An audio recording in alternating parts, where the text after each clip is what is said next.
প্রিয় শ্রোতা বন্ধুরা, এই ভিডিওতে আমি ভগবান শ্রীকৃষ্ণের পরম ভক্ত এবং মিত্র উদ্ধব এবং ভগবান শ্রীকৃষ্ণের এক অপূর্ব সুন্দর কথোপকথন তুলে ধরছি, যেখানে উদ্ধব ভগবান শ্রীকৃষ্ণকে জীবনের বিভিন্ন প্রশ্ন জিজ্ঞাসা করেছিলেন এবং ভগবান শ্রীকৃষ্ণ সকল প্রশ্নের উত্তর তথা সমাধান দিয়েছিলেন।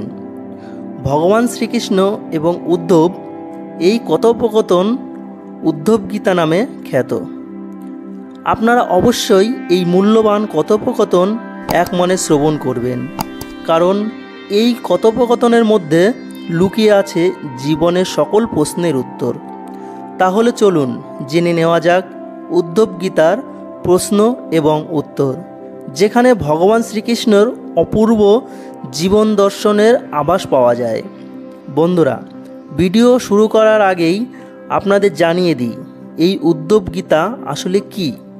তার আগে আপনারা যদি এই চ্যানেলে নতুন শ্রোতা হন তাহলে অবশ্যই সাবস্ক্রাইব করুন এবং এই ধরনের ভিডিও পেতে বেল আইকন অন করে দিন, যাতে এই রকম ভিডিও সবার আগে আপনার কাছে পৌঁছায়। তাহলে শুরু করি আজকের ভিডিও। উদ্ধব গীতা। উদ্ধব ছিলেন ভগবান শ্রীকৃষ্ণের কাকাতো ভাই। তিনি ছিলেন শ্রীকৃষ্ণের জন্মদাতা পিতা বসুদেবের ভাই দেবভবের পুত্র। কিন্তু এর থেকেও বড় পরিচয়, উদ্ধব হলেন ভগবান শ্রীকৃষ্ণের শ্রেষ্ঠ ভক্ত এবং পরম সখা।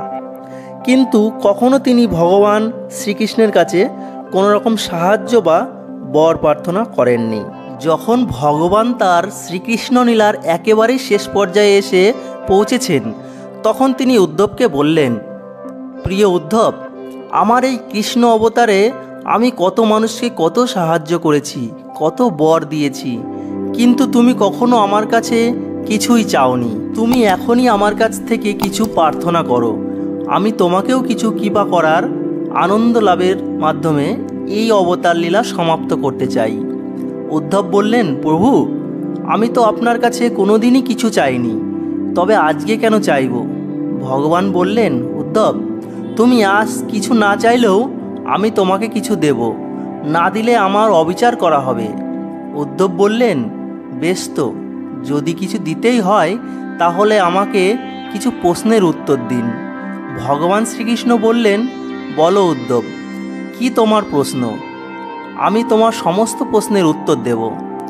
তখন উদ্ধব বললেন, আপনি আমাদের জীবনযাত্রার একটা নতুন পথ দেখিয়েছেন, কিন্তু আপনি নিজে চলেছেন অন্য পথে। আপনার মহাভারত লীলার অনেক লীলাতেই আমি বিন্দুমাত্র কিছুই বুঝিনি। আমার মনে এখনও অনেক দ্বন্দ্ব রয়েছে অনেক প্রশ্ন। কৃপাপূর্বক আমার এই অভিলাষ আপনি পূর্ণ করুন। ভগবান শ্রীকৃষ্ণ বললেন, মহাভারতে আমি অর্জুনকে যা বলেছিলাম তা ভগবদ্ গীতা নামে খ্যাত। আজ আমি তোমাকে যা বলবো তা উদ্ধব গীতা নামে খ্যাত হবে। তাই প্রিয় উদ্ধব, তুমি নিঃসংকোচে জিজ্ঞাসা করো। উদ্ধব জিজ্ঞাসা করলেন, প্রভু, প্রথমেই আমাকে বলুন, প্রকৃত বন্ধু কে? ভগবান শ্রীকৃষ্ণ বললেন, প্রকৃত বন্ধু হলো সেই যে বন্ধুর বিপদে সাহায্যের আহ্বানের অপেক্ষা না করেই তাকে সাহায্য করতে চলে আসে। উদ্ধব বললেন, প্রভু, আপনি তো পাণ্ডবদের প্রিয় বন্ধু ছিলেন। তারা আপনাকে সব বিপদে পরিত্রাণ বলে বিশ্বাস করতেন। আপনি তো শুধু বর্তমান নয়, ভবিষ্যতও জানেন। আপনি তো পরম জ্ঞানী, কিন্তু আপনি কি তাদের সাথে যথার্থ বন্ধুর মতো আচরণ করলেন? কেন আপনি ধর্মরাজ যুধিষ্ঠিরকে পাশা খেলা থেকে বিরত করলেন না? আর যখন তা করলেনই না, তখন কেন ধর্মরাজ যুধিষ্ঠিরের পক্ষে তার ভাগ্যকে পরিচালিত করলেন না, যাতে অন্তত ধর্মের জয় হতো? ধর্মরাজ যুধিষ্ঠির ধন সম্পত্তি, রাজ্য এবং নিজেকে হারানোর পর আপনি তো পাশা খেলা বন্ধও করতে পারতেন। পাশা খেলার দণ্ড থেকে আপনি তাকে রক্ষা করতে পারতেন। দুর্যোধন তখন প্রস্তাব দিয়েছিল, পাণ্ডবদের সমস্ত সৌভাগ্যের উৎস দ্রৌপদীকে বাজি রাখলে ধর্মরাজ যুধিষ্ঠিরের সব হারানো সম্পদ তাকে ফিরিয়ে দেওয়া হবে। আপনি তো তখন আপনার ঐশ্বরিক ক্ষমতার ব্যবহার করে পাশার গুটিকে ধর্মরাজ যুধিষ্ঠিরের পক্ষে চালিত করতে পারতেন, কিন্তু সেসব না করে আপনি তখন এলেন যখন দ্রৌপদী তার সম্মান হারাতে বসেছিল, আর আপনি তা দাবি করেন যে আপনি তাকে বস্ত্র দিয়ে সম্মান রক্ষা করেছেন। সবাই এতগুলো মানুষের মধ্যে একজন স্ত্রীলোকের চুল ধরে টেনে হিঁচড়ে তার পরনের বস্ত্র প্রায় খুলেই ফেলল। তারপর আর কোনো সম্মান বাকি ছিল কি? চরম বিপদের সময় আপনি সবাইকে রক্ষা করেন বলে আর সবাই আপনাকে দীনবন্ধু বলে জানেন। বিপদের সময় যদি আপনি সাহায্য না করেন তাহলে এই সাহায্যের অর্থ কী? আপনি আপনার মিত্রদের পাশে দাঁড়ালে হয়তো কুরুক্ষেত্রের মতো মহাযুদ্ধ আপনি আটকাতে পারতেন। আপনি আমাকে বলুন, আপনি পাণ্ডবদের সংকটের সময় তাদের পাশে দাঁড়ালেন না, এটাই কি ধর্ম? আসলে এই প্রশ্নগুলি উদ্ধবের একার নয়, যারা মহাভারত পড়েছেন তাদের প্রত্যেকের মনেই এই প্রশ্নগুলির উদয় হয়, এবং উদ্ধব অনেক আগেই ভগবানকে এই প্রশ্নগুলি জিজ্ঞাসা করেছিলেন। ভগবান শ্রীকৃষ্ণ হাসতে হাসতে বললেন, প্রিয় উদ্ধব, আমি তোমার সকল প্রশ্নের উত্তর দেব, তবে তার আগে তোমাকে জানতে হবে ভক্ত, ভগবান এবং বন্ধুত্ব পালনের কিছু নিয়ম। যখন কোনো ভক্ত আমাকে বন্ধু বলে ভাবে তখন সে মনে করে আমি তার সাথে সর্বক্ষণ থাকি, তখন সেই ভক্ত তার সকল কাজের সাক্ষী আমাকে মনে করে। আমাকে সাক্ষী মানলে কখনো কোনো ভক্ত কোনো পাপ কাজ করতে পারবে না, কারণ আমি তার সাথে সর্বক্ষণ থেকে তাকে কুকর্মের থেকে বিরত রাখি। কিন্তু যখন সেই ভক্ত আমার উপর থেকে বিশ্বাস হারিয়ে ফেলে এবং অহংকার করে আমার সঙ্গ ত্যাগ করে, তখন আমি নিরুপায় হয়ে যাই। আমার থেকে দূরত্ব যত বৃদ্ধি পায় তার পাপকর্মের প্রতি মনোবৃত্তি বৃদ্ধি পায়। অহংকারের প্রাচীর দিয়ে আমাকে তখন সে আড়াল করে রাখে। অসহায়ের মতো দেখা ছাড়া তখন আর আমার কিছু করার থাকে না, কারণ মানুষের কর্মের ওপরে ভগবানের কোনো অধিকার নেই। এটাই জগতের নিয়ম। মানুষ স্বাধীন জীব, আর শুধুমাত্র মানুষ নয়, এই পৃথিবীর সমস্ত প্রাণী হলো স্বাধীন। মনুষ্য জীব তো আরও স্বতন্ত্র, কারণ তার বিবেক আছে, বুদ্ধি আছে, মনুষ্যত্ব আছে। তাই তার অধিকারের ওপর হস্তক্ষেপ স্বয়ং ভগবানও করেন না। মোহমায়া এবং অহংকারের বশীভূত হয়ে বাসনায় ডুবে থাকা মানুষ তার পাপের বোঝা বাড়িয়েই চলে। প্রিয় উদ্ধব, এই পৃথিবীর নিয়ম হলো তারাই জেতে যারা বিবেকবান হয়, অর্থাৎ যাদের ভালো মন্দ পার্থক্যের বিচারবোধ আছে। এবার তোমার প্রশ্নের উত্তরে আসি। যুধিষ্ঠিরের বিবেক কাজ করেনি যখন দুর্যোধনের বিবেক কাজ করেছিল, তাই পাশা খেলায় দুর্যোধনের জয় হয়েছিল।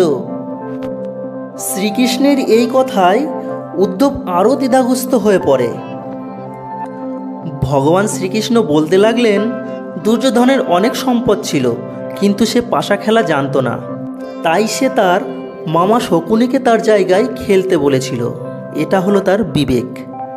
ঠিক এই রকমভাবে যুধিষ্ঠির তার জায়গায় আমাকে খেলতে বলতে পারত, যেহেতু আমি তার সম্পর্কে বিস্তৃত ভাই হই। প্রিয় উদ্ধব, একবার ভেবে দেখো যে খেলার ফলাফল কি হতো যদি পাশা খেলা আমার আর শকুনি মামার মধ্যে হতো। এরপর বলো, আমি যুধিষ্ঠিরকে কিভাবে ক্ষমা করি? যখন সে আমাকে ভুলেই গিয়েছিল, বিবেক বর্জিত অবস্থায় সে আরও একটা ভুল করে বসল। যুধিষ্ঠির যখন পাশা খেলার জন্য শকুনির আমন্ত্রণ গ্রহণ করলো, তখন সে আমাকে একবারও জানায়নি, কারণ সে জানতো পাশা খেলায় আমি তাকে বাধা দেব। আর যখন আমি সে কথা জানতে পারলাম, তখন সে আমাকে শপথ করিয়ে আমাকে অসহায় করে দিল। অহংকার এবং অতিরিক্ত আত্মবিশ্বাসের দ্বারা চালিত হয়ে যুধিষ্ঠির পাশা খেলতে গেল। এমনকি যুধিষ্ঠির আমাকে খেলার সামনে উপস্থিত থাকতেও আমাকে বারণ করেছিল, যেহেতু সে আমার কাছে প্রার্থনা করল যে আমি যেন সেই সভাতে না যাই। সেই কারণে আমি সবার বাইরেই অপেক্ষা করছিলাম এবং প্রত্যাশা করছিলাম যে কেউ যেন অন্তত আমাকে ভিতরে আসার জন্য অন্তত একবার আমন্ত্রণ জানাক। যখন ভীম, অর্জুন, নকুল এবং সহদেব হেরে গেল, তখন তারা দুর্যোধনকে অভিশপ্ত আর নিজেদের ভাগ্যকে দোষারোপ করায় ব্যস্ত ছিল, কিন্তু আমাকে কেউ স্মরণ করেননি। দুঃশাসন যখন দ্রৌপদীকে চুল ধরে টেনে হিঁচড়ে তাকে সবাই নিয়ে এলো, দ্রৌপদী তখনও আমাকে স্মরণ করেননি। নিজের সামান্য ক্ষমতার উপর নির্ভর করে প্রতিবাদ করেছিল মাত্র, কিন্তু একবারও আমাকে স্মরণ করেনি। দুঃশাসন যখন তার বস্ত্র হরণ করতে শুরু করলো, তখন তার কিছুটা শুভ বুদ্ধির উদয় হলো। নিজের শক্তির উপর আস্থা হারিয়ে আমার নাম ধরে চিৎকার করতে শুরু করলো, হে হরি অভয়ম, হে কৃষ্ণ অভয়ম। তখন আমি সাহায্য করার সুযোগ পেলাম। আমাকে ডাকা মাত্রই আমি ছুটে গিয়েছি এবং তার সম্মান রক্ষা করেছি। অর্জুন, ভীম, নকুল, সহদেব যখন তারা প্রত্যেকেই নিজেদের সর্বস্ব দুর্যোধনের কাছে হারিয়ে ফেলেছিল, তখনও তারা কেউ আমাকে সাহায্যের জন্য স্মরণ করেনি। দ্রৌপদীর স্মরণ করা মাত্রই আমি দীনবন্ধুর মতো সূক্ষ্ম শরীরে হাজির হয়ে তাকে সাহায্য করেছিলাম। প্রিয় উদ্ধব, তাহলে এবার বলো আমার দোষ কোথায়? উদ্ধব বললেন, অসাধারণ ব্যাখ্যা প্রভু, আমি সন্তুষ্ট। আমি কি আপনাকে আরেকটা প্রশ্ন করতে পারি? শ্রীকৃষ্ণ অনুমতি দিলে উদ্ধব জিজ্ঞাসা করলেন, প্রভু, তাহলে কি আপনাকে ডাকলেই আপনি আপনার ভক্তদের সাহায্য করতে আসেন? নিজের থেকে ধর্ম রক্ষার জন্য আসেন না? ভগবান শ্রীকৃষ্ণ হেসে বললেন, উদ্ধব, পৃথিবীতে সবার জীবন চালিত হয় তাদের কর্মফলের ওপর। আমি তাতে কোনো রকম হস্তক্ষেপ করি না। আমি তোমার অত্যন্ত কাছে থেকে সব কিছুর সাক্ষী হই মাত্র। এটাই ঈশ্বরের ধর্ম। উদ্ধব তখন বললেন, হে প্রভু, তাহলে আপনি আমাদের খুব কাছে থেকে আমাদের পাপ কর্ম করতে দেখবেন? আমরা যখন পাপের পরেও পাপ করতে থাকব, তখনও আপনি দেখবেন?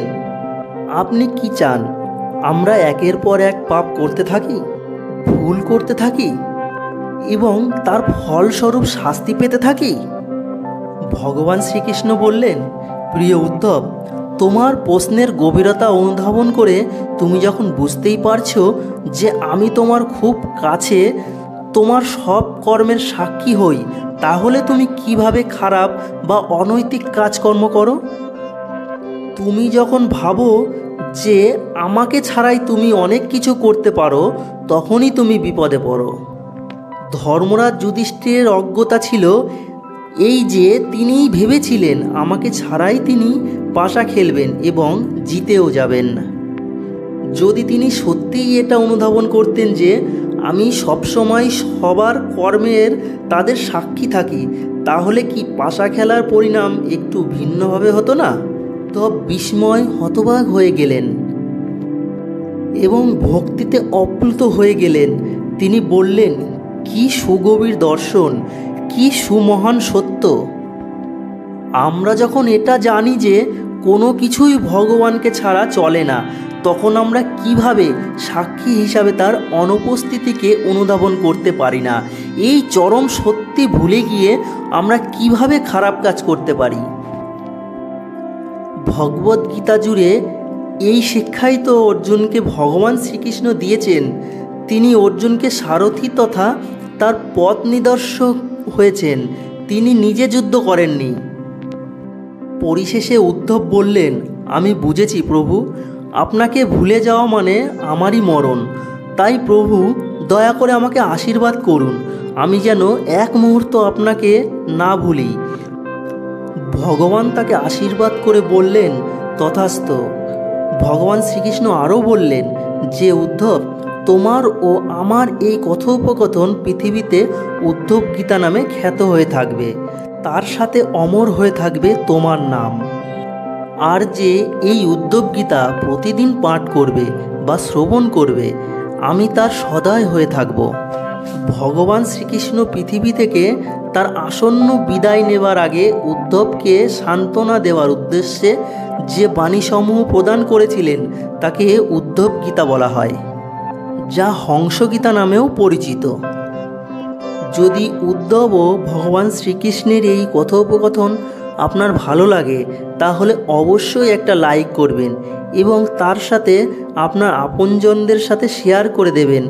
সকলের ভালো থাকুন, সুস্থ থাকুন। রাধে রাধে।